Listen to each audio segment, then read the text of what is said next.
Si os parece, vamos a empezar. Ya hay 24 o 25 personas conectadas y vamos a empezar para ser puntuales como habíamos quedado. Bon vespre a tots. Buenas tardes y muchas gracias por asistir a esta nueva conferencia del Cercle de Economía de Mallorca. Tengo el honor y la satisfacción de saludar y agradecer en nombre del Cercle de Economía de Mallorca a nuestro ilustre y distinguido invitado de hoy, un soriano de nacimiento y un malagueño de adopción. El largo viaje desde las tranquilas aguas del Duero a las del Mediterráneo, el mar que ahora nos une, tuvo su escala inicial en Madrid, en plena transición española. Alojado entonces en el Colegio Mayor Ximénez Cisneros, estudiaba para ingeniero de telecomunicaciones, un joven castellano muy listo, sencillo, con una cabeza privilegiada y una de esas personas que todo el mundo quisiera tener como amigo. Estas palabras no son mías, son de quien fue su compañero o vecino de habitación durante 5 años en el Colegio Mayor de la Complutense, el también buen amigo personal y del Cercle de Economía, Luis Fidalgo, que fue quien nos puso en contacto. Muchas gracias, Luis. Y de Madrid al cielo, se dice, al cielo de satélites, de ondas de radio y de Internet, al cielo de Estocolmo como ingeniero de Ericsson y al cielo más azul, de Málaga, al ser nombrado director de investigación y desarrollo de Fujitsu, al frente del cual permaneció más de una década simultaneando ese desempeño por su capacidad multitarea desde 1990 con el de director general de Parque Tecnológico de Andalucía. A partir de ahí, nuestro orador de esta noche, Felipe Romera Lubias, su madre aún vive y a nosotros nos gusta reconocer a las madres, ha sido y es casi todo en el mundo de la innovación y de los parques científicos o tecnológicos, de España y del mundo. El mundo de la tecnología y la tecnología del mundo. No es un juego de palabras. Felipe es presidente de la Asociación de Parques Tecnológicos de España, que los agrupa, APTE, y de la Red de Espacios Tecnológicos. Es miembro del Consejo de la Asociación Internacional de Parques Tecnológicos, IASP, secretario de la sección europea de esa asociación y director del Consejo de Administración Mundial. Por si no les parece suficiente, ha sido y es además profesor asociado de la Universidad Malagueña, secretario fue de su Consejo Social, miembro del Comité de Bioética de Andalucía y ha escrito varias novelas, como El extraño caso de las autopistas de la información o De Palo Alto a El Palo. Es académico de número de la Academia Andaluza de la Ciencia. Soria es la capital con Ávila más elevada de España y desde su Cerro Mirón se divisa una increíble panorámica. Felipe desde siempre no mira, Felipe ve. Gracias a su creatividad, a su imaginación y a sus conocimientos, ahora desde el mirador de Gibralfaro logra visualizar mejor y antes que muchos qué acontecimientos están por venir. Pero como dijo acertadamente Steve Jobs, un visionario no es el que tiene revelaciones sobrenaturales o fantásticas, es aquel que reflexiona, que analiza muy bien el presente y saca conclusiones para el futuro. La plaga que hoy aún nos atormenta, provocada por un virus innovador para su especie, no lo olviden, ha generado un impacto sin precedentes en la economía y en la sociedad española. Y con mucha más intensidad, 2,3 veces más, si quieren cuantificarlo, en la Comunidad Balear. Está ahora inmersa en una situación muy delicada. Y Felipe está hoy aquí para ayudarnos, y se lo agradecemos. Todos los asiduos a esta casa, al Cercle y a sus conferencias, saben que impulsamos desde hace mucho tiempo la necesidad de repensar y actuar, de decidir y hacer, de abordar como acción un proceso de reflexión colectivo sobre el rumbo de estas islas. frágiles y vulnerables, como se ha demostrado. Un rumbo que nos permita anticiparnos para aprovechar las nuevas oportunidades y defendernos de las amenazas que las islas históricamente han tenido. Un rumbo que contribuya a posicionarnos ante las nuevas tendencias y las transformaciones a nivel mundial, que se han visto aceleradas o matizadas por esta pandemia.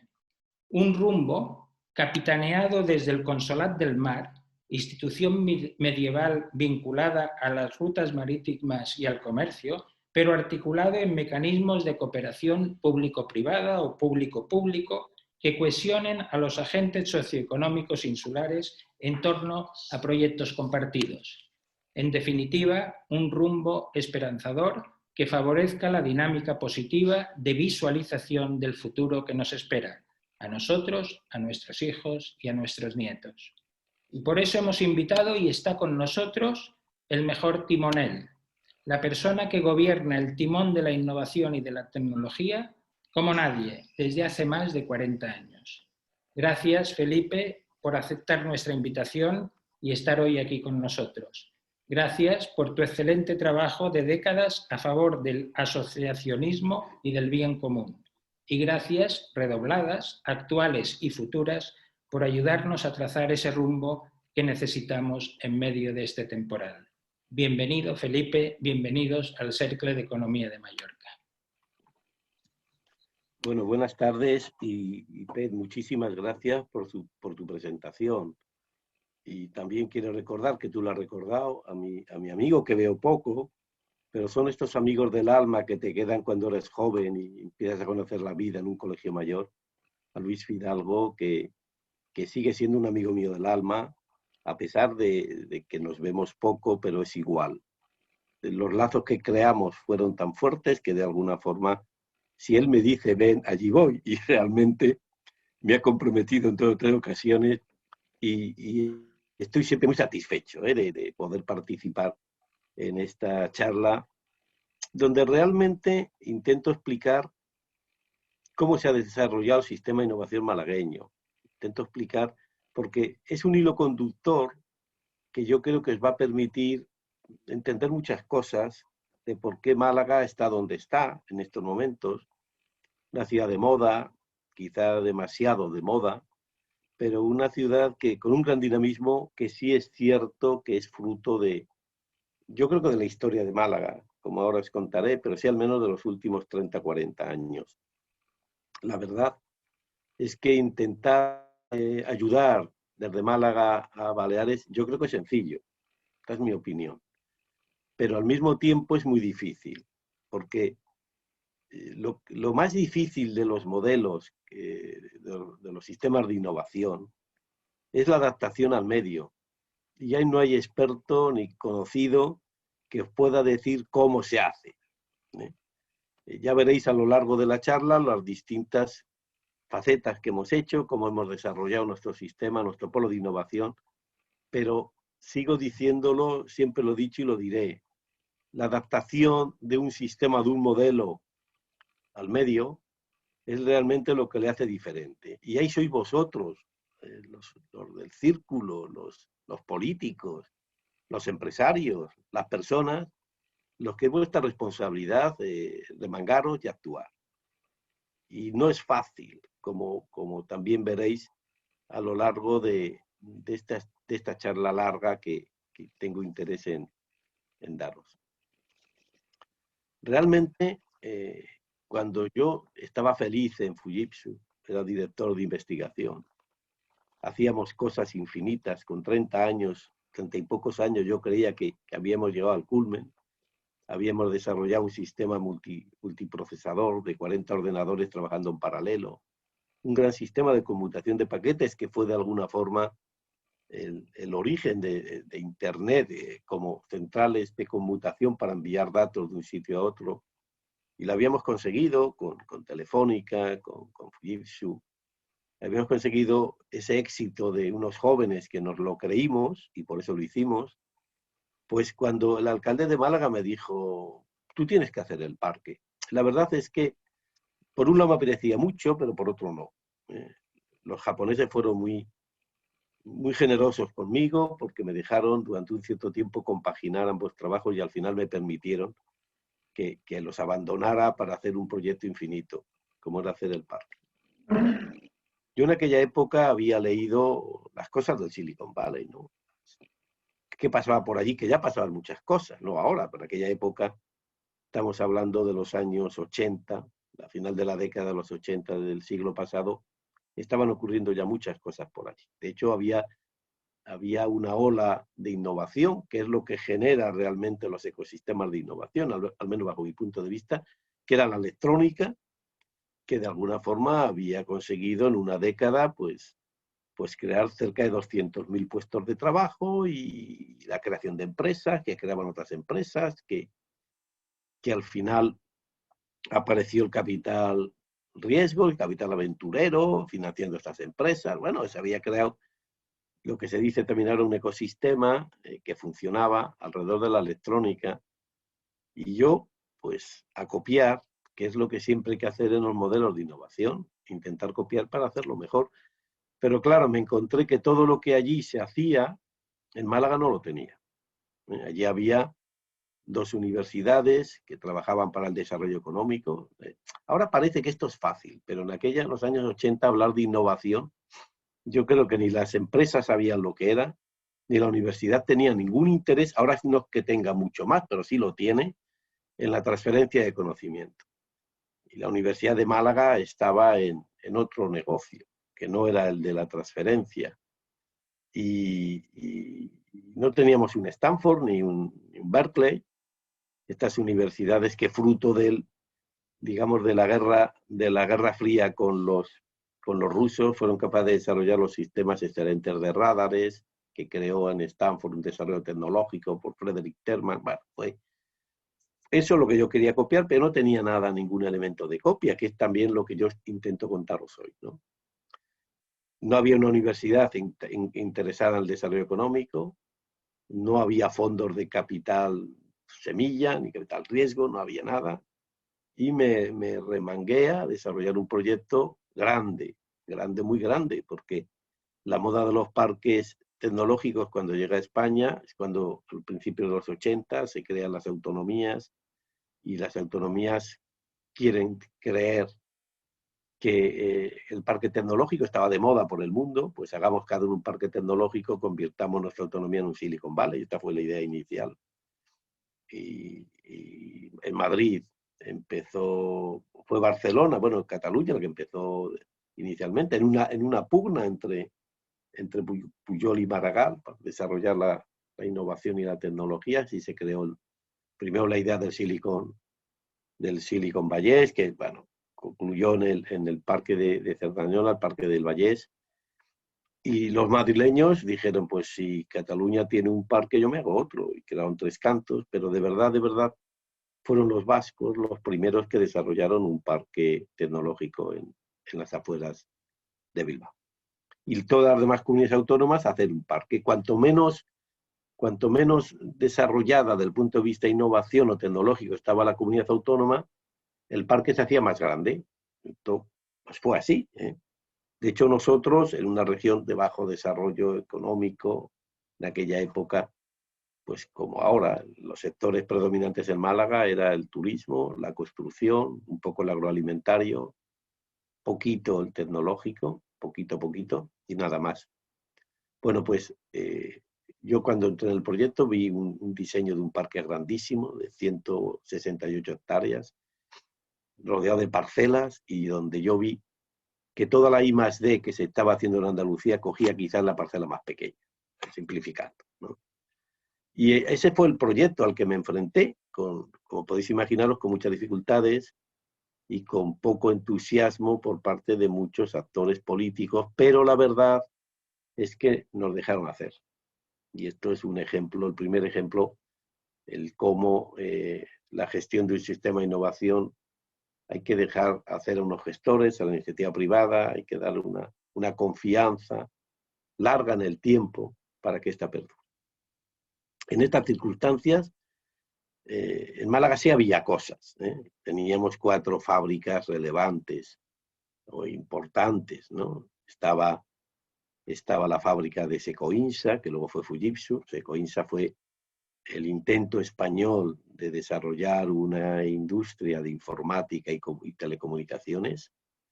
Fue un sabio intento, pero bueno, era la empresa nacional de informática, que se instaló en Málaga la fábrica. Había otra fábrica de Citesa, que luego lo compró Alcatel, que hacía todos los teléfonos del país, hacía los teléfonos que vendía luego Telefónica. Había una fábrica de componentes de condensadores de Siemens, y había aparecido por los años 80 un invento de un profesor de la Universidad de Madrid, que era malagueño, que engañó como pudo a 8 o 9 amigos para que pusieran dinero en lo que ahora se llamaría una startup, para fabricar células solares, que se convirtió en Isofoto. Esto es lo que había, una universidad muy poco tecnológica.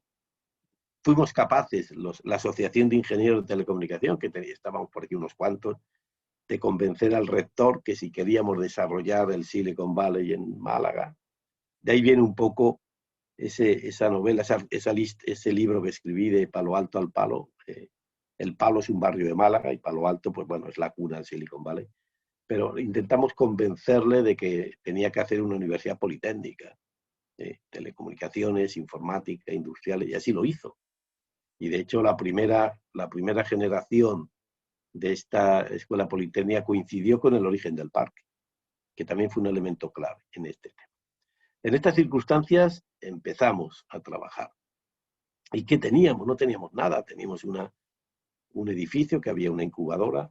En los viajes que hizo por Estados Unidos buscando empresa, en aquel momento el presidente de la Junta, Rodríguez La Borbolla, consiguió engañar a la Hughes Electronics para que montara en Málaga una fábrica electrónica, que era la primera fábrica, era el gran ejemplo de la ola de innovación de aquella época, y teníamos una incubadora de empresas y poco más. Y así empezamos. ¿Y qué pasó? Pues pasó que en aquellos momentos, estamos hablando del año 92, España, tras los fastos de Madrid, Barcelona y Sevilla, la Expo, las Olimpiadas y la Ciudad Europea de Madrid, pues entró una crisis importante donde el sector de las tecnologías de la información, que era en la que nosotros teníamos todas puestas nuestras esperanzas, pues en esa del 92 al 96 o 97 o por ahí, se quedó en España reducido a la mitad. Es decir, lo poco que había de esto desapareció. ¿Por qué desapareció? Y esta es una parte importante del discurso que estoy haciendo hoy. Pues porque la electrónica, la ola de la electrónica, aunque seguía, se estaba ya, descapitalizando Estados Unidos y empezaba a irse a Taiwán y a otros sitios, empezaba a ser superada por otra ola de innovación, que fue en aquellos momentos pues el desarrollo del software y un poco más tarde Internet. Entonces, esto es una de las enseñanzas, o una de mis enseñanzas que he aprendido, y lo digo en plan general ahora, que luego seguiré. La capacidad de un sistema de innovación, de desarrollarse y perdurar, está en la capacidad de saber leer las olas de innovación y adaptarse a ellas. Si nosotros hubiéramos pensado que con la electrónica íbamos a hacer el parque, lo tendríamos casi cerrado. Fuimos capaces de empezar a entrar en la segunda ola, también desde Estados Unidos, con una segunda ola muy, muy clara, como fue el desarrollo de los ordenadores personales y sobre todo Internet, que a nosotros nos hizo que el parque se llenara rápidamente en los edificios que teníamos. Y se llenara porque nosotros en el parque, que habíamos cogido una receta para hacer parques, porque nadie sabía cómo se hacían los parques en ningún lugar del mundo, pero había una receta que yo creo que la dio el director de Ian Dalton, el director de Heriot-Watt en Edimburgo, que montaron un parque científico muy interesante. Pues decía que un parque tenía que tener mucha fibra óptica, y todos los parques la llenamos de fibra óptica, que no servía para nada, porque cuando nosotros llegamos al parque, las empresas lo que querían eran teléfonos, que no había. Estábamos en parque en el campo, 15 kilómetros de la ciudad, no había teléfono ni había nada, pero teníamos fibra óptica. Pero resulta que cuando llega Internet, la fibra óptica empieza a retomar mucho valor, porque con esa fibra óptica pudimos dar conexiones a Internet de 100 megabits o por ahí, mientras que fuera del parque las máximas conexiones estaban a 4.800 bits por segundo, 9.600, es decir, y eso hizo que muchas empresas que ya quisieran desarrollar software o utilización en Internet se metieran en el parque. Y eso fue un crecimiento exponencial. De hecho, otra enseñanza que nosotros aprendimos es que en los 30 años del parque, realmente el desarrollo se produjo en 5 o 6. Del año 2000 al 2005, el 2006, se desarrolló todo el parque. Estábamos construyendo en esa época 100 edificios, así, no era ni uno, 100 edificios. Porque y esto he aprendido también, que hay que aprovechar de una forma importante las oportunidades económicas para desarrollar infraestructuras. Este es otro mensaje clave. Y esto lo tenéis que hacer en Mallorca y en todos los lados. Es decir, luego os hablaré de que las infraestructuras son fundamentales. Bueno, pues si no tenéis infraestructuras, podéis perder la ola. La ola se pierde y desgraciadamente no se recupera, o se recupera de una forma mucho menor. Entonces, este es un discurso que cuesta mucho llevar a los políticos, mucho, porque todo hacer infraestructuras no suena bien. No suena bien. Se pueden hacer carreteras, hospitales, universidades, pero eso hacer edificios de oficinas, que lo haga la iniciativa privada. Y la iniciativa privada no lo hace normalmente si no tiene la oportunidad. Y cuando tiene la oportunidad, se ha pasado la ola. Es decir, se han pasado las oportunidades que hay. Y en ese elemento es clave el poder leer con un poco de anticipación qué es lo que viene y cómo te preparas para lo que viene. Por eso nosotros, que en aquella época teníamos las parcelas, pues, y teníamos, convencimos a empresarios para que nos ayudaran a hacer edificios, porque el sector público, nosotros somos una empresa mayoritariamente pública. Nuestros accionistas son la Junta de Andalucía, el Ayuntamiento y la Universidad del sector público, y hay un 15% de Unicaja Banco. Sabéis que es un banco fruto de las cajas de Unicaja y alguna otra más. Entonces, una empresa mayoritariamente pública, podíamos asumir riesgos que no puede asumir el sector privado. Y eso es lo que nos da siempre una oportunidad por delante de lo que pasa. Pero eso hay que saberlo hacer, quiero decir, y sobre todo con un gran apoyo político para poderlo desarrollar. De esta forma, pasó la segunda ola de innovación en el parque, que fue la ola que Internet y el software hizo que el parque creciera de una forma brutal en 7 años. En 7 años se construyó todo el parque, que no hemos sido capaces luego de construir a ese ritmo nunca jamás. La tercera ola, que fue muy interesante para nosotros, mientras pasaban estas olas, el parque iba creciendo, íbamos teniendo gente, miles de personas trabajando en el parque, miles. Y esto hacía que las personas tuvieran una formación específica, fundamentalmente cuando llega el software y Internet, alrededor del software, cosa que nos propició el salto a la siguiente ola. La tercera ola, que no fue una ola innovadora del punto de vista de tecnológica, la pudimos desarrollar durante la gran crisis. Digo la gran crisis porque fue terrorífico para el parque. La crisis que tuvimos para todos, ¿no? En el 2008 en adelante, del 2008 al 2015. Fue terrorífico, porque nosotros perdimos 3.000 empleos en las empresas del parque. Muchas empresas locales que se habían creado desaparecieron. Tuvieron que hacer algo tan fácil de decir y tan difícil de hacer que salir a buscar otros mercados, fundamentalmente Latinoamérica.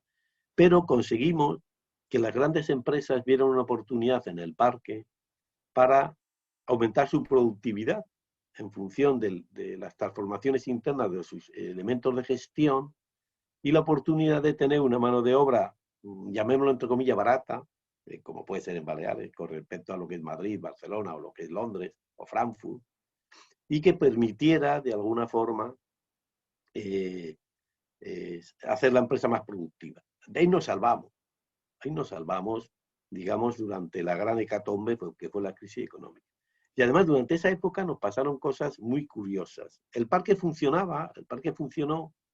esto no lo he contado, pero funcionaba en base a la incubadora que teníamos. De pronto nos dimos cuenta que había una iniciativa local muy potente a la hora de ser innovador, de ser empresario, de ser emprendedor. Nos quedamos sorprendidos, pero estaba ahí, gente de la universidad, gente de otras empresas, se dedicó a emprender. Y en general, aquello funcionó bastante bien, cosa que no estaba previsto. Y de hecho, podemos decir que al año se creaban 100 empresas en el parque, más o menos, de las cuales se nos moría la mitad. Y al cabo de 1 o 2 años salía una empresa de las que ahora se llamaría empresa Gacela, empresa de rápido crecimiento, que resulta que eran buenas. Ahora os contaré por qué eran buenas también, ¿eh? Pero resulta que eran buenas para los mercados globales. Y acabaron siendo compradas por multinacionales. Y esto hizo que las multinacionales vinieran al parque. ¿Por qué estas empresas eran buenas? Pues mira, yo que era director del departamento de Fujitsu de Imardé, que tenemos un grupo de jóvenes que habíamos hecho muchas cosas tecnológicas, resulta que a mí me tocó la tarea de cerrar ese centro. ¿Por qué? No porque fuera mal, que era magnífico. Competíamos con los japoneses haciendo cosas tremendas. Competíamos con los japoneses haciendo ordenadores. Bueno, fue aquello un mundo de alta satisfacción para nosotros, ¿no? Pero claro, en aquellos momentos Fujitsu compró ICL, que era la gran empresa de ordenadores española, europea, con miles de trabajadores, miles de personas haciendo I+D, y nosotros no pintábamos nada un grupo en Málaga. Y tuve yo que cerrar el centro de I+D, que había unos 150 ingenieros. Pero ese fracaso, un fracaso tremendo, dio una oportunidad espectacular. Y es empezar a hacer el parque tecnológico con esa gente. Otro segundo mensaje claro son las personas. Las personas son los elementos vitales para desarrollar los ecosistemas de innovación. Y resulta que tenemos gente preparada compitiendo a nivel mundial. Nosotros hacíamos las mismas cosas que luego hicieron los de Cisco, o hacíamos chip que competíamos con Intel. Bueno, éramos una panda de locos, pero de alguna forma tecnológicamente muy, muy importante. Y yo me atreví, como era el jefe, decir, bueno, vamos a ver, en vez de echar a la gente en la calle, yo había leído esto de Estados Unidos, de las startups, digo, vamos a hacer una startup. En aquel momento llamamos una spin-off. Y cogimos un grupo de 15 personas y creamos una empresa que se llama Ingenia, que ha sido una de las empresas, ahora sigue Ingenia, 30 años después, debe tener alrededor de 500 personas y es una de las empresas de referencia en Andalucía alrededor de los servicios de la ciberseguridad, por ejemplo, y otros servicios. Y también aprovechamos para crear otras startups, como un equipo, como era una empresa para probar equipos de y que se llamamos CTCON. CTCON creció con tal magnitud y se salió con tanta potencia que al final Agile Technologies, que es una startup de Hewlett Packard, que luego se transformó en Keysight Technologies, compró la I+D de CTCON, que luego cambió de nombre a AT4 Wireless, y de ahí Keysight Technologies, que es la empresa líder mundial en dispositivos de prueba para probar las telecomunicaciones, la radio 5G, el 6G, todo esto, se fabrican, se diseñan y fabrican allí, fundamentalmente se diseñan los equipos de prueba. Y la otra parte la terminó comprando DEKRA, una multinacional alemana. En este contexto, claro, las personas son fundamentales y cuando llega y en cada una de estas empresas hay gente de mi equipo dirigiéndolas y tirando para adelante. Es verdad que éramos, como se diría, un poco inocentes en el mejor sentido de la palabra, ¿no? Es decir, confiamos en el sector público, no pensábamos nosotros mismos, el equipo que teníamos, en ser grandes emprendedores en la vida, pero sí trabajábamos en ese camino. Y entonces, ahí, en este contexto, la primera empresa de electrónica que vino, la de la Hughes Microelectronics, pues también el que era director de la fábrica de Fujitsu fue su director. Quiero decir que si no hubiera habido este colectivo de personas altamente cualificadas y formadas en un ambiente internacional en Málaga, difícilmente pudiera haber arrancado el parque como fue. Las personas como elemento clave. He hablado de las infraestructuras y he hablado de las personas, ¿no? Pero todo cambió en el 2015. En el 2015 empezó un cambio cuando la crisis pareciera ya que había declinado de la fuerza tremenda. Aparecieron todas las olas de tecnologías digitales. Que el análisis que yo hacía, yo decía, pero vamos a ver, si cada una de estas tecnologías, no sé, la ciberseguridad, la inteligencia artificial, la nube, todo lo que queráis, todo, de tanto hablamos ahora, si cada una de estas tecnologías es capaz de transformar el mundo, cuando se están desarrollando todas en paralelo, aquí, ¿qué va a pasar? Y lo que pasó en el parque es que se llenó y llenó de empresas que trabajan alrededor de esas tecnologías. Y ahora prácticamente podemos decir que hay todas las empresas están muy ligadas a las tecnologías digitales, que es, bajo mi punto de vista, la gran oportunidad que tenemos Málaga, tenemos Baleares y tiene todo el mundo. Porque cuando nosotros empezamos a hacer el parque, no teníamos mercado. ¿A qué podíamos aspirar? ¿A una empresa de electrónica mundial? ¿A 2? ¿A 3? Yo tenía 168 hectáreas. ¿Sabéis lo que es eso? Tremendo. Tremendo. Por ejemplo, para que se hagáis una idea de la dimensión del parque, nosotros en el parque tenemos 100 y pico edificios construidos con alrededor de unos 400.000 metros cuadrados construidos y unos 100 y pico mil metros de oficinas. Entonces, es un poco el escenario en el que nos movemos. Pero claro, no había mercado. Yo, sin embargo, ahora veo el mercado de las tecnologías digitales y lo que venga, que serán unos mercados donde los datos juegan un papel muy relevante a la hora de gestionar empresas. Va a haber mucho mercado, muchas empresas, no de un ámbito local, sino de un ámbito internacional, capaz de venir a lugares donde se viva bien, se trabaje bien y de alguna forma se tenga capacidad de desarrollo excelente, ¿no? Y ahí jugamos, yo creo que todas las ciudades que tenemos un clima y una calidad de vida, con eso no vale, ¿eh? Yo recuerdo que cuando empecé, inocente de mí, yo decía, pero a Málaga, ¿quién no va a venir? Aquí tienen que venir las empresas una detrás de otra. Y no vino ninguna, no venía ninguna. Es decir, es un error pensar que la calidad de vida, que tener una zona magnífica para vivir, que muy poca gente en el mundo la tiene, muy poca gente, es suficiente para que lleguen las empresas. Equivocaros. Esto, yo recuerdo que en aquellos momentos, yo era muy jovencito y sobre todo muy atrevido, mis amigos de Tom Burns, que era el corresponsal del Financial Times, y hablé con él, digo, oye, aquí me tienes que ayudar, porque aquí van a venir los ingleses a montar empresas como locos. Y él no se lo creía y no ocurrió, lógicamente. Me encontré a Tom 20 años después y le dije, mira, Tom, aquello que predijimos, que también lo veía así, no se ha producido hasta hace poco. Y dice, ¿cuál es el diferencial para que esto se produjera? El clima era igual, las casas eran lo mismo.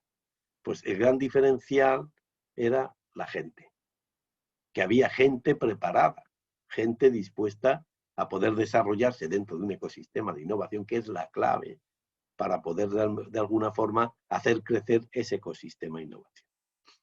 Entonces, no penséis que solo con que tenéis lo que tenemos, que es fantástico, es suficiente. Y la gente es el elemento clave. Y gente que vive allí, que se relaciona allí, que atraiga empresas ellos, a sus amigos. Esta es la clave de un ecosistema de innovación que se puede desarrollar. Bueno, de alguna forma, esto es, de una forma contado, como podéis estar viendo, lo que es el ecosistema de innovación de Málaga. ¿Qué nos ha pasado detrás de esto? Pues que ha empezado a funcionar lo que yo llamo el polo de innovación. Nosotros tenemos unas cifras muy rápidas. En el parque tenemos unas 600 empresas, como yo digo, la mayoría de mataos, no, con todo el cariño del mundo, matado no hay nadie, ¿no? Pero de empresas pequeñitas que, bueno, se mueren, ahora nos pasa igual. Nosotros, la variación de empresas en el parque al año son 200 o más. Y empresas que vienen nuevas, 100 o más, y empresas que se mueren, otras 100 o más. Es decir, que la variación de empresas es muy alta. Pero tenemos 50 empresas muy grandes o muy tecnológicas. Y entonces, con estas empresas hemos desarrollado un club de empresarios que os comentaré. Pero bueno, en en el conjunto del parque, esas 600 empresas dan empleo a 20.000, más de 20.000 trabajadores. Que el valor del ecosistema de innovación empieza a ser relevante cuando tiene influencia real en la economía. Eso también es otro discurso, ¿eh? Es decir, pero es importante. Yo, por ejemplo, luego hablaré un poco del Parvic, pero yo lo quiero como un hijo mío, ¿eh? Y luego os contaré por qué. Pero hasta que un ecosistema concreto no tiene un impacto directo en la economía y se ve, está como adormecido. Si no tiene esa visibilidad que permite empezar a sacar pecho y empezar a actuar. ¿Qué es lo que nos pasa a nosotros en estos momentos? Cuando nosotros hicimos hace unos años un estudio independiente, no sé, una consultora nos lo hizo, sobre lo que era el impacto del parque en la economía local, provincial y regional, el impacto en la economía local, es decir, en Málaga ciudad, era del 20%, tanto en el PIB como en el empleo, directo e indirecto. Es decir, son cifras que ya, aunque nadie quiera, el ecosistema funciona.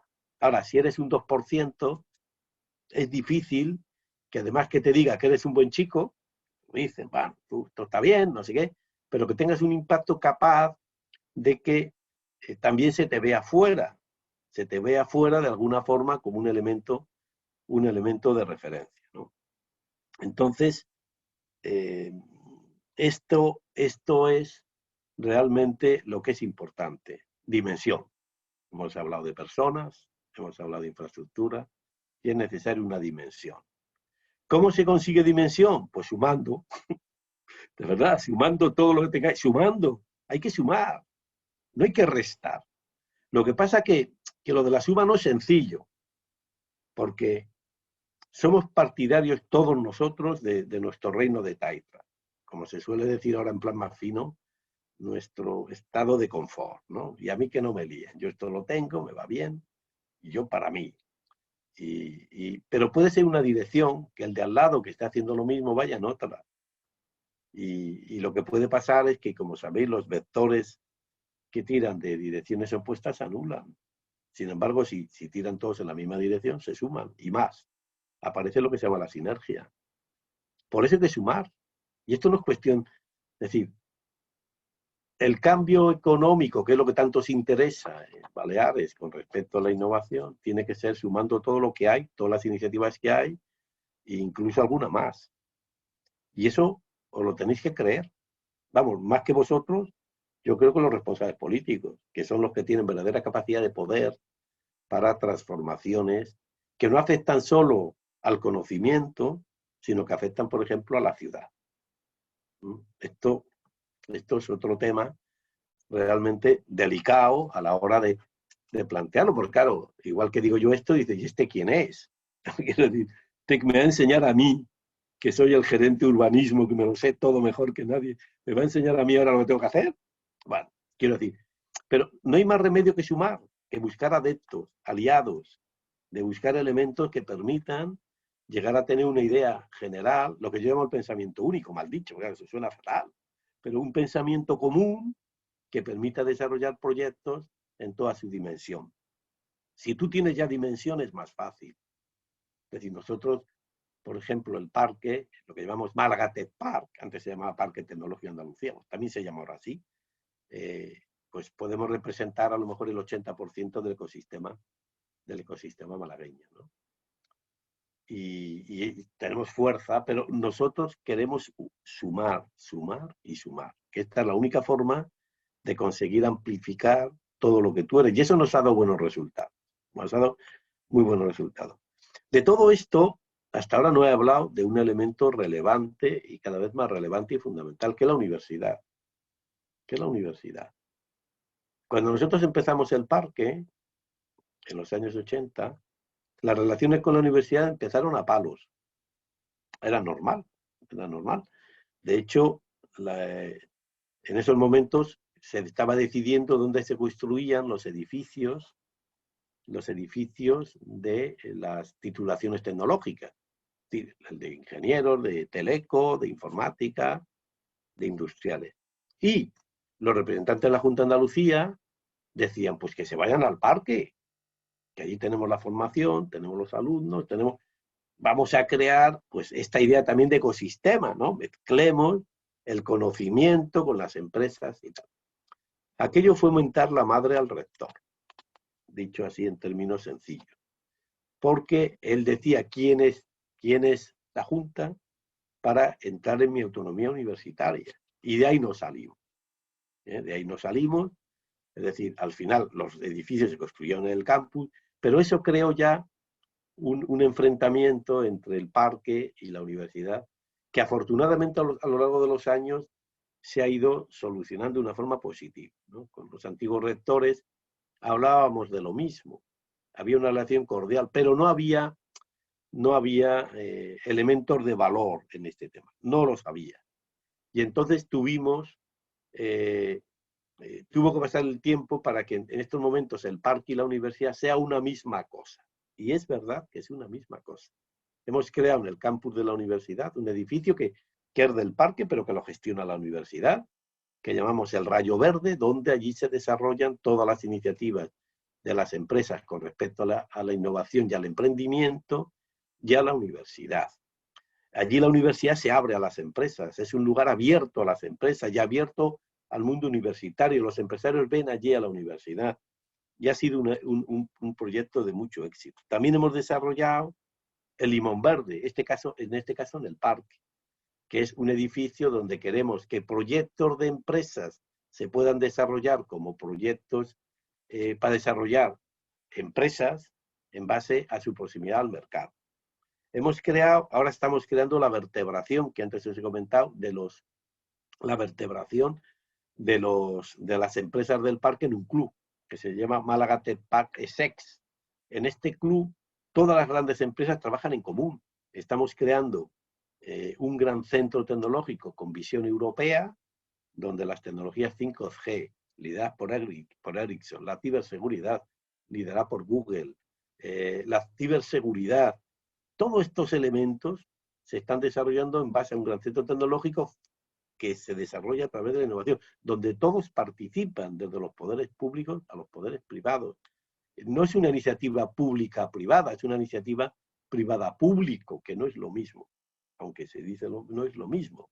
Es una iniciativa que sale desde abajo y pide ayuda al sector público para hacerlo. Y tenemos ya el apoyo del sector público de Málaga, del Ayuntamiento y de la Junta de Andalucía, y estamos recabando las ayudas del sector público del gobierno y de Europa. Es decir, un proyecto de una dimensión infinita que viene a representar, digamos, el siguiente paso para vertebrar la innovación de una forma importante en Málaga. Y hemos creado con la universidad lo que llamamos el Digital Eye Observatory, es decir, el observatorio del ojo digital, donde las actividades del parque y la universidad son las mismas. Yo sumo mis actividades a las actividades que hace la universidad y hemos creado ese observatorio como un elemento de prestación de servicios y de inteligencia para ayudar a las empresas a través de este centro tecnológico que lo llamamos Instituto Ricardo Valle de Innovación, en recuerdo de un malagueño catalán. Malagueño nació en Málaga y catalán porque fue la escuela de Teleco, las llevó a la Cataluña, que se llamaba Ricardo Valle, que desafortunadamente desapareció. Bueno, este escenario es en el que estamos trabajando ahora en Málaga.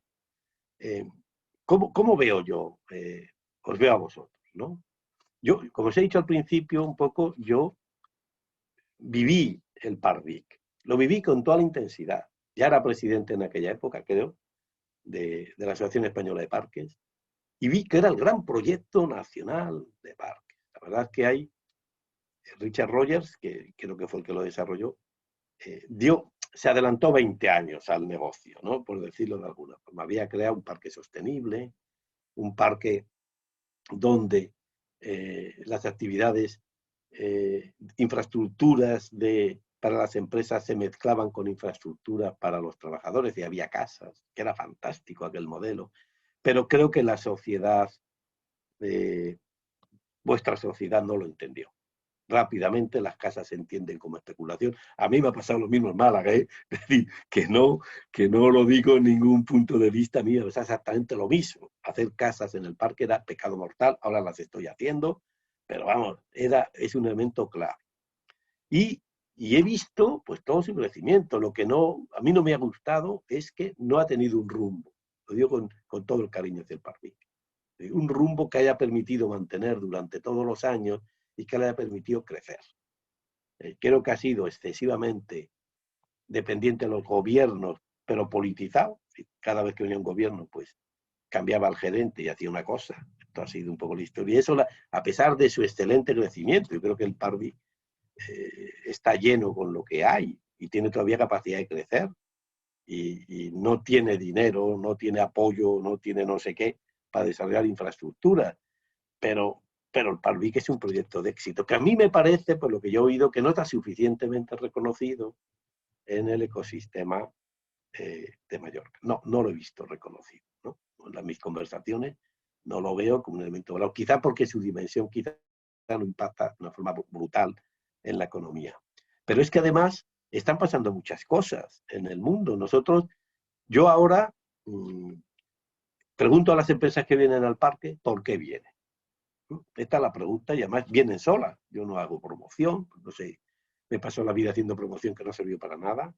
Y he dicho, ya no hago promoción. La promoción tiene que hacerla a las empresas y la visibilidad que tenga para atraer empresas. Las empresas vengan porque quieren, no porque tú vayas a hacer una presentación. Pero bueno, ahí he aprendido varias cosas. Las empresas ahora se mueven que antes no, buscando personas. Se ha hablado antes de las personas. La persona como elemento fundamental. Después de las personas buscan infraestructuras. Si no tenéis edificios donde albergar las empresas, se irán. No vendrán nunca. Nunca. Y lo tercero que buscan son los trabajadores que vengan de fuera, que tienen que venir muchos trabajadores de fuera, sobre todo a Málaga y a Mallorca, a las Baleares, tienen que tener donde vivir a precios asequibles. No hay más inventos. Bueno, hay uno más que es relevantísimo, el que haya un acuerdo político unánime por todos los partidos políticos, que esto está bien. Esto está bien. Que, como diría el presidente del CERCO, que el futuro de Mallorca depende de ella. Pues sí, pero hay que creérselo. Hay que creérselo. Esto no vale decir que... Y eso es una alianza con los partidos políticos. Fijaros que digo partidos políticos, porque al final son los que configuran el poder, pues una vez gana uno, otra vez gana otro, pero el modelo de polo de innovación no puede depender de las ideas siempre avanzadas y siempre seguramente muy dignas y muy valiosas del que le toca. No puede, porque os equivocaréis. Es decir, uno de los grandes valores de Málaga, más allá de lo que os he contado, es que siempre veréis que estamos todos a una, todos. La Junta, el Ayuntamiento, el Parque, la universidad, todos, y no significa que estemos de acuerdo en todo, que no. Yo, por ejemplo, que estoy haciendo crecer el parque para el próximo futuro. Yo en el parque hay 20.000, mi objetivo es que llegue a 50.000 personas. Este es, digamos, mi business plan, ¿no? 50.000 personas. Para 50.000 personas tengo que tener espacios. Entonces, tengo que tener pues 200.000 metros cuadrados de oficinas para meter a 50.000 personas. Pero si no tengo suelo, pues no lo tendré que tener. Y teniendo suelo, tengo que tener suelo urbanizado. Y para tener suelo urbanizado, luego tengo que tener edificios. Y todo esto es un proceso que no se hace todo en un día. Yo estoy esperando una gran ola de innovación y me estoy preparando. Estoy haciendo proyectos con lo que tarda hacer un proyecto, un edificio. Bueno, hasta que te den licencia, uno se muere, al menos en Málaga. Uno se muere, ¿eh? Pues hago proyectos con 3 años de anticipación para que cuando tenga una oportunidad, en 10 meses pueda hacer el edificio. Pero si no tengo eso, ya os he explicado que pasa el ciclo. Las ventanas de oportunidad cada vez son más pequeñas.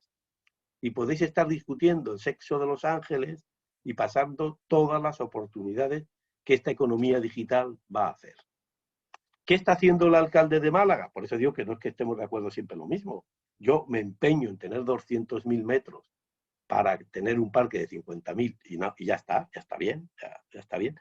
Y el alcalde se empeña en desarrollar la ciudad de una forma, haciendo lo mismo que yo, estamos juntos, el alcalde es mi vicepresidente, quiero decir, estamos juntos, pero desarrollar también un entorno muy valioso, que vosotros lo estaréis viendo, seguro, he visto alguna cosa que estáis haciendo y que lo estáis viendo, que es que hay empresas que a lo mejor no quieren ir al Parvis, que hay que darle infraestructura, a lo mejor quieren estar mirando al mar, ¿no? Pues mirando al mar, ¿no?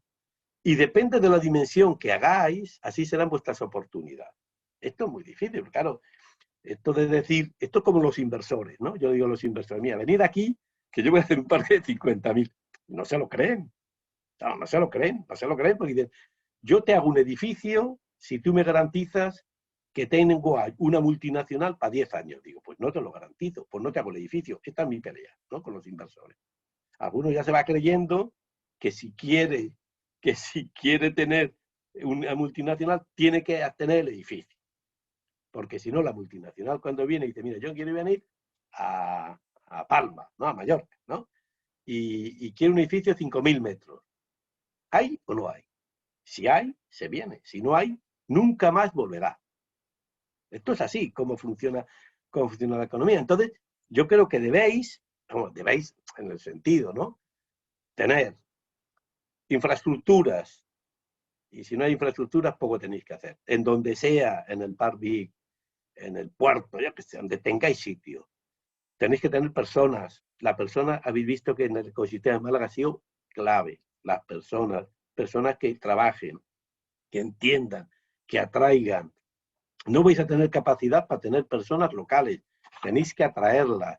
Os sorprenderíais si llegarais a conocer cuántos trabajadores tenéis en estos momentos en Palma de Mallorca trabajando sin que os enteréis. Os sorprenderíais de economías digitales. Seguro que tenéis varios miles o más, que no saben dónde están en su casa. A mí me está pasando empresas que vienen al parque sin que conozcan Málaga y me dicen, tengo una empresa argentina que me ha dicho que viene a montar 200 trabajadores y no habían pisado Málaga. Y yo digo, ¿pero cómo hacéis esto? Y dicen, es que en Málaga tenemos trabajando ya 50 en su casa. Es decir, ¿cómo los trabajadores atraen a las empresas? ¿Cómo las atraen? Y cómo, de alguna forma, tenéis que utilizar todo este ecosistema pues para desarrollar y para crecer. Tenemos una época magnífica, magnífica. ¿Qué pasa? Que si vosotros empezáis ahora a remangaros, tardaréis años en hacer las cosas, pero lo tenéis que hacer. Esta es mi opinión, porque si no lo hacéis nunca llegaréis. Es verdad que hacer una transformación urbana, hacer edificios en el Parvis, que habrá que meter dinero y a lo mejor pues no hay dinero, no sé qué. A mí no me dan dinero para hacer edificios, los tengo que hacer con mi autofinanciación. Yo tengo una sociedad que más o menos genero 2 millones al año de cash flow. Significa que para hacer un edificio de 5.000 metros, que me puede costar 8 o 9 millones, pues necesito 4 años. Yo puedo hacer un edificio cada 4 años y tengo que hacer muchos más. Bueno, en este esquema es en el que está funcionando esto que se llama la tecnología digital, donde la transformación urbana es vital, donde el apoyo al Parvis es más vital, porque el Parvis tiene ya las infraestructuras por lo menos, donde la suma de todo eso, tenéis que decidir entre todos, con los políticos, un modelo de ciudad, que es muy difícil, porque yo sé que allí vosotros tenéis un modelo muy distinto al mío, vosotros sois una isla, y la isla, pues ahí tenéis otra historia, tenéis falta de espacio, por decirlo así, pero tenéis que decidir un modelo de ciudad, un modelo de innovación, de polo de innovación, y corriendo, porque las oportunidades, ya lo he dicho, si no hay sitios para estar, si no hay gente para que estar, si no cuidáis ese ecosistema, pues ahí tenéis empresas magníficas. Yo siempre me ha maravillado el sector turístico balear, grandes hoteles, tenéis las cabeceras de los hoteles. Bueno, el Parvis está bien, se están desarrollando muchas empresas, pero quizá os falta concretar un diseño que yo sé que estáis estudiando, un diseño de ciudad, un diseño de ecosistema de innovación, de polo de innovación, donde tenéis que correr. Quizá ahora los fondos europeos de los que todos creemos que nos vamos a alimentar y vamos a verlo, sea una oportunidad. Pero bueno, de cualquier forma, esto es lo que hay y esto es como yo os veo y como yo os he contado un poco lo que hemos hecho. Así que muchísimas gracias. Muchísimas gracias, Felipe. Yo creo que ahora, seguro, que viendo la audiencia hay preguntas. Ya veo que hay manos levantadas, así que podemos empezar si te parece. Miguel Palleras, por favor.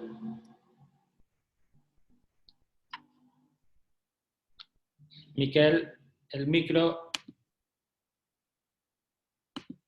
Gracias. Felipe, muchas gracias por tu diagnóstico piadoso,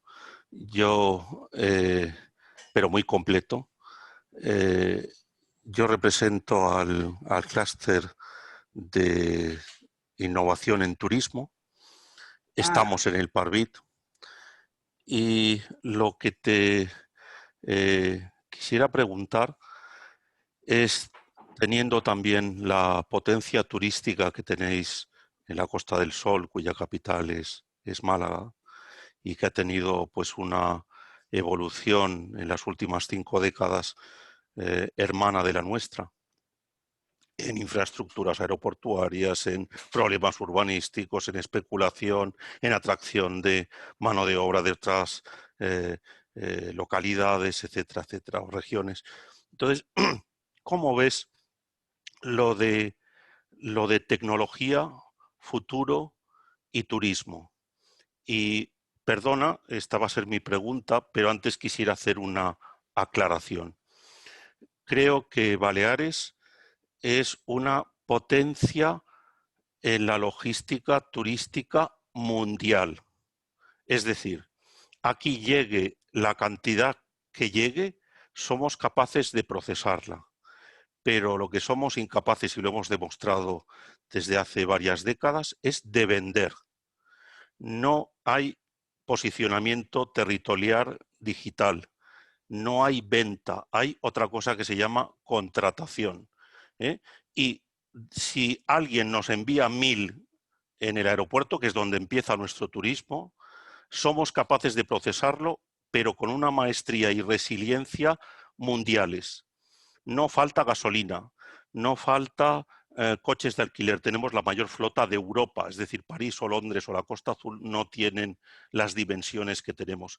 Tenemos un alojamiento reglado superior a un estado de los Estados Unidos que se llama Nueva York, que incluye una ciudad bastante más importante que las más importantes que tenemos en Baleares, que se llama Nueva York. Es decir, lo que movemos y la castaña es espectacular, pero no somos una referencia mundial en turismo, lo somos en logística turística.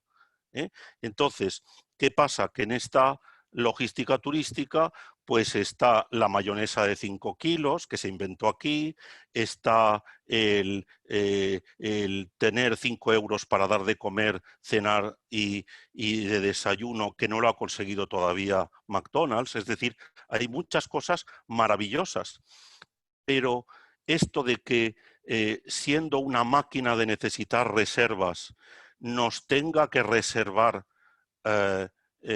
Booking.com, que es la sucursal neerlandesa de una empresa norteamericana, pues no sé, yo como aborigen de esta tierra, aunque mi carrera ha sido fuera de Europa, pues aspiraba a que lo de la tecnología, el turismo, gente bien pagada, ilusión, proyectos, evidentemente mortandad, pues tuviera que ver algo con lo nuestro, ¿no?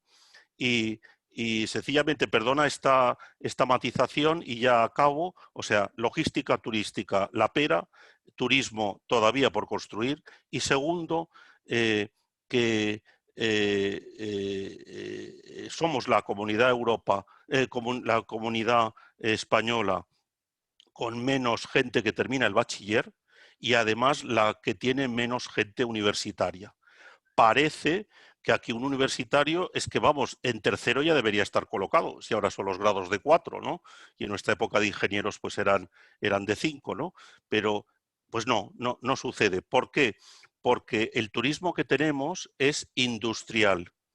Y al igual que pasó construyendo coches, lo importante para el turismo industrial es que no sepas demasiado de nada. porque si sabes demasiado de algo, eres inimcrustable en el sistema productivo. Pido a los residentes en Baleares que excusen la dureza de mi diagnóstico, pero con el clúster de innovación y turismo, pues hay, ¿no? Y turismo, en el fondo, es crear riqueza a través de unos residentes temporales que se llaman visitantes.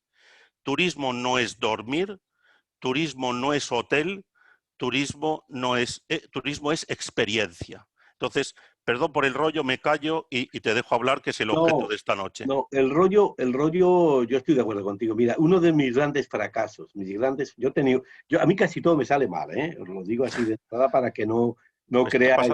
pasa a la Lo que gente que hace pasa es que muchas lo que me cosas. sale bien luce mucho, ¿no? Pero bueno, quiero decir, uno de mis grandes fracasos, yo cuando llego al parque digo, joder, aquí que no tengo ni Berkeley, ni Stanford, ni no sé qué hay aquí? Turismo y construcción. Vamos a hacer un parque utilizando las tecnologías al turismo y la construcción. Vamos, de cajón, ¿eh? Quiero decir, y me dio un sopapo que no te lo puedes ni imaginar. ¿Qué pasaba? Pues que como un hotel iba a innovar, se abría la puerta y se llenaba. Uno le cuentes a un hotelero que haga innovación, pero si ya tiene su negocio hecho, ¿eh? La innovación es riesgo, fracaso, y tú para qué vas a arriesgar si te va bien, ¿vale? Esto es lo que yo he vivido, ¿eh? Lo que yo he vivido. Pero dicho eso, todo lo demás es malo. Es decir, porque evidentemente yo coincido totalmente con tu diagnóstico, pero totalmente. Es decir, tú, todo lo que sea el turismo, incluso las personas, que eso es un déficit también, si mandas a las personas al turismo, no tienes personas capacitadas para desarrollar la tecnología, es decir, para competir. En estos momentos el turismo está en el Airbnb. Quiero decir, este es el turismo, que son los que se forran utilizando las infraestructuras, ¿no? Pero ahí es donde hay que trabajar. Es decir, yo creo que pensar en la necesidad de que vuestro polo de innovación gire alrededor del turismo es fantástico. Pero claro, para eso hay que tener lo que hay que tener, personas, empresas, infraestructura y dedicarse a ese, que ese es un turismo que no se ve, porque ese turismo que es el turismo de los datos, el turismo de la generación de valor, se genera mucho más valor y cada vez va a ser así en la gestión del turismo que en el turismo. El valor está en los datos, en la capacidad de tú poder buscar los clientes y poderlos dirigir adecuadamente a un lugar o a otro. Pero esto es un ejemplo. Pasarán 40.000 cosas más. Por eso, quizá una bendición que es el turismo, tal como tú lo has contado, porque, bueno, hay empleo, ahí la gente no estudia y tal, se convierte en un problema. En un problema. Tenéis que ser capaces de creando con el polo de innovación, que yo hago tanta referencia a él, capaces de que una parte de la población o una parte de la universidad o una parte de no sé qué sea capaz de entender la proximidad al negocio, que es el turismo tal como lo tenéis, para ser capaz de sacar valor en las tecnologías. Esto, como te puedes imaginar, es fácil de decir, eso es gratis, hacerlo es otro tema. Pero tenéis que empezar, es decir, ¿queremos hacer esto? Porque esta es la pregunta. Podéis tardar 15 años, ¿eh? Vamos, que esto no es echar un huevo a freír, decir, vamos a hacerlo y mañana ya estamos. No, pero tenéis que crear infraestructuras para hacerlo. Una universidad que se preocupe de crear tecnólogos alrededor de este tema, que sea capaz de crear startups, crear empresas, que con eso se atraen otras empresas y al final tener una industria de datos, que es como más o menos se llamará todo, una industria de datos con todas sus correlaciones alrededor del turismo. Que eso a lo mejor es lo que echáis en falta, lo que echáis en falta de alguna forma, pero ese es el camino, no hay otro. Porque mientras sea fácil para la gente trabajar, para mejorar la infraestructura, mejorar todo lo que habéis dicho, lo que has dicho, pero con eso, digamos, el dinero de verdad se lo quedan otros. Esta es la realidad. Y el valor añadido que podéis dar a vuestra tierra, pues no sé. Yo digo que esto, decirlo está facilón, hacerlo es otra cosa, pero si queréis hacerlo hay que ponerse manos a la obra y hay que ponerse.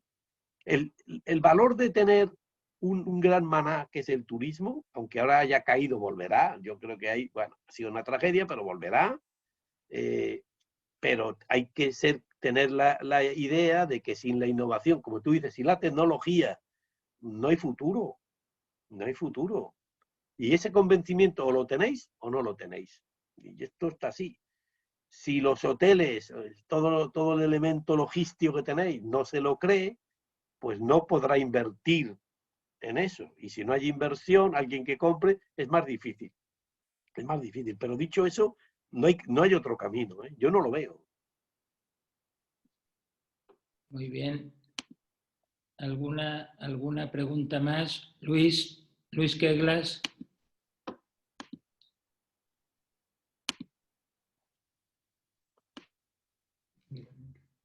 El micro, Luis.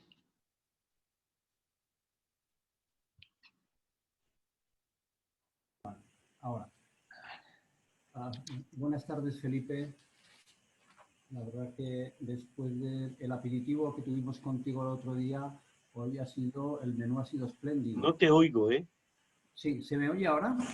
Ahora un poco mejor, sí. ¿Se me oye ahora? Ahora sí. A ver, sí, no, decía que el otro día nos diste un aperitivo, pero el menú de hoy ha sido espléndido por la claridad de todo lo que has dicho. Ha sido, la verdad, pienso que ha sido muy edificante y nos ha ilustrado muchísimo. Yo quería hacer una pregunta muy concreta. Es decir, en el crecimiento a lo largo de toda la vida del parque, ¿qué influencia han tenido las entidades financieras y también entidades como de creación de startups, fondos de capital riesgo? Es decir, ¿eso ha tenido, qué importancia ha tenido en el Parque Tecnológico de Málaga este tipo de entidades? Pues mira, en contra de todo lo que podíais creer que os podía decir, ninguna influencia. De hecho, ahora nos cuesta mucho más conseguir startups de valor, porque el hecho de que no tengamos inversores próximos, cuando una startup tiene valor, se va a Madrid, a Barcelona, donde sea, para estar cerca de los inversores, para conseguir financiación.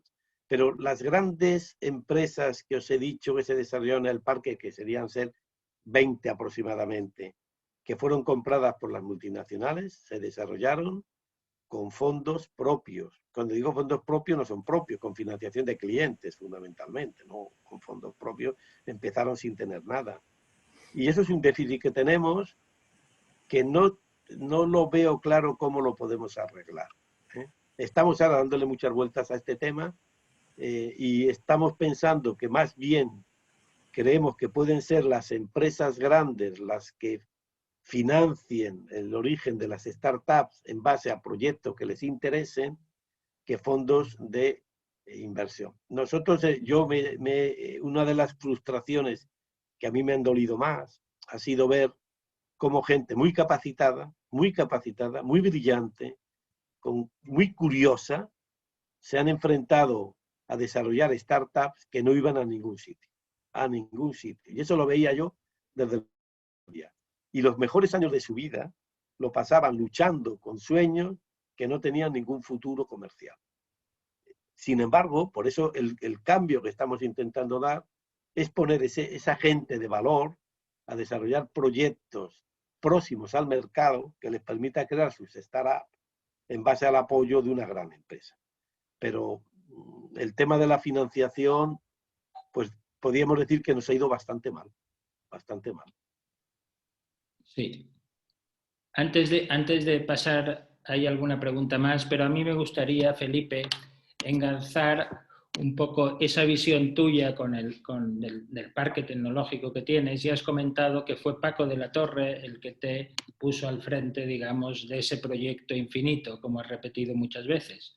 Pero Paco de la Torre estuvo con nosotros ahora hace un año aquí y fue él el que con su visión de ingeniero agrónomo nos contó cómo había visualizado y había cogido lo que había hecho el alcalde socialista Pedro Aparicio para llevar a Málaga, como has dicho, como una orquesta, es decir, todos a una, con un plan estratégico que hace 20 años que está funcionando, de los cuales uno de los enlaces es el parque tecnológico, pero hay otros, porque se ha puesto el tema de la cultura con la mezcla con la innovación. Y eso ha dado a Málaga una proyección internacional que fue hasta portada en el New York Times.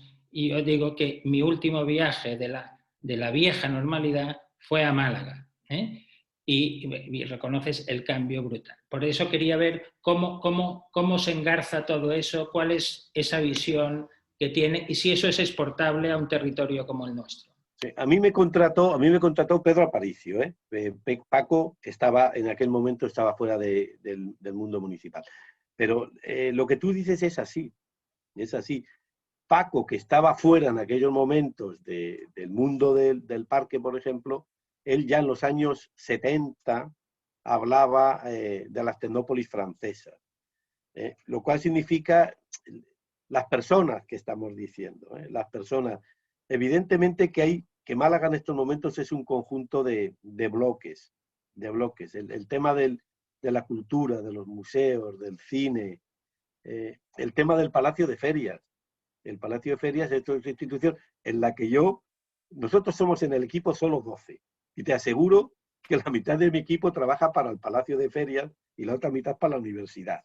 Es decir, intentamos desarrollar en el Palacio de Ferias actividades ligadas a lo que somos, no desperdigadas. Por ejemplo, tenemos el Transfiere, que es el gran lugar digamos, de transferencia de conocimiento que nos inventamos hace ya 12 o 13 años para que las universidades y las empresas dialogaran en Málaga en 2 días.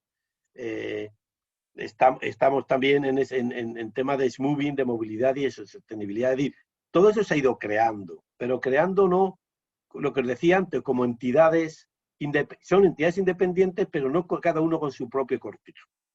El elemento clave es la cooperación y que formamos parte de un proyecto común. Esta es la clave de lo que podemos decir la política, ¿no? O la política municipal, que como además Paco pues es un hombre muy persistente, digamos, tampoco se meten con él con respecto al tipo de política que hace desde otros elementos, por ejemplo, desde el gobierno, desde la Junta de Andalucía.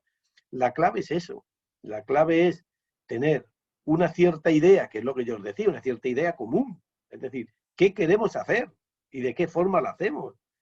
Lo que sí os digo, y esto os lo anticipo, que lo que queráis hacer a partir de hoy, por eso os he contado la historia. Nosotros tenemos 30 o 40 años en esto, y con un rumbo siempre firme, que lo variamos, pero si lo variamos es todos al mismo tiempo. Yo creo que esta es la clave. Que esto, yo sé que es difícil, porque el ego, en fin, hay muchos elementos que pueden estar en contra de esto, pero es fundamental eso para crear en ciudades que no somos nada, vamos, somos lo que somos, ¿no? No somos el Silicon Valley, no somos ni siquiera las grandes urbes ni tecnópolis del mundo, no lo somos, pero sí tenemos un papel y un papel que nos puede hacer que ser más ricos, más listos y bueno, y vivir mejor en una zona que ya de por sí vivimos de forma extraordinaria, ¿no? Muchas gracias. Pep Valero, secretario del Consejo Económico y Social, tiene la palabra. Pep. Sí, hola, buenos días. En primer lugar, quisiera informar que, bueno, me ha gustado mucho en el Consejo Económico y Social de Baleares hemos hecho un estudio de prospectiva que se ha de lo que tienen que ser las Islas Baleares en la perspectiva 2030, ¿no? Uno de los retos importantes es, evidentemente, no perder el carro de la revolución digital. Otro problema que vemos es el tema demográfico, porque la Comunidad de Baleares es la que más crece en población del conjunto de España, pero atrayendo sobre todo un tipo de trabajador poco cualificado para lo que se ha hablado aquí de reproducir un poco la visión de un turismo, digamos, de gestionar, no gestionar el proceso en general, sino, por decirlo así, en la visión más industrial del turismo. Entonces, una de las cosas que se veían es que la tendencia digital nos va a dar una parte importante de trabajadores cualificados que serán necesarios, y por otra parte el riesgo de que haya una parte de trabajadores poco cualificados con dificultad para entrar en el mercado de trabajo, ¿no? Es decir, acelerar un poco la brecha salarial a partir de esas realidades. Mi pregunta sería, digamos, el polígono, en el Parque Tecnológico de Málaga, aparte de ser un éxito en sí mismo, ¿cómo ha repercutido en el conjunto de la ciudad o en su entorno territorial? Y si, por ejemplo, a efectos de brecha salarial se ha podido corregir o se mantiene igual. Es decir, existe una dualidad tecnológica avanzada, pero a la vez un mercado de trabajo de cualificación, etcétera, como dos mundos separados. Es decir, ¿han de ser siempre mundos separados o pueden interferir y el polo ayudar a avanzar globalmente en el modelo de ciudad? En estos momentos, a mí me parece que sí existe esa brecha. Va a existir esa brecha porque también el parque, en estos momentos, a la gente que empieza nueva tampoco gana mucho, quiero decirte, pero gana más que la gente dedicada, por ejemplo, al turismo. En un momento determinado, en Málaga, la gente que más ganaba era la construcción, mucho más que la gente del parque y tal. Había mucha escasez y la gente de la construcción se le pagaba mucho dinero. El tema de la brecha digital es uno de los temas más importantes que hay, no solo ni en Málaga ni en Baleares, sino en general. Es decir, se está generando, que es un gran problema, se está generando una clase, llamémosle media, que puede vivir bien, que tiene un buen salario, y por lo contra, también se está apareciendo que las tecnologías digitales afectan directamente no a la clase obrera, como afectaban, por ejemplo, la industria, las primeras revoluciones industriales. Está afectando a una clase media que está dedicándose a otros temas. Eso va a impactar mucho más en la brecha digital. Yo no soy capaz de decirte esto cómo se puede arreglar. No soy capaz. Es decir, creo que este es un problema de gran calado, y es a qué sociedad nos estamos enfrentando. Yo creo que es insostenible la sociedad actual. Es insostenible. Es decir, hay que estar hablando, hay que pensar en esto que el gobierno de alguna forma ha intentado, de una forma muy chapucera, bueno, chapucera tampoco ha sido, que es el salario social. Hay mucho pensamiento alrededor de ese tema, pero a mí me parece que las tecnologías digitales tienen una influencia directa sobre la llamada mucha clase media, ya no digo sobre la clase más baja, sino mucha clase media, y ahí tenemos, la sociedad tiene un problema tremendo. Pero vamos, que esto se está produciendo y se va a producir. Y yo os digo que vosotros tenéis escondidos miles de personas que están ganando mucho dinero, mucho dinero. Y que no pertenece a una empresa.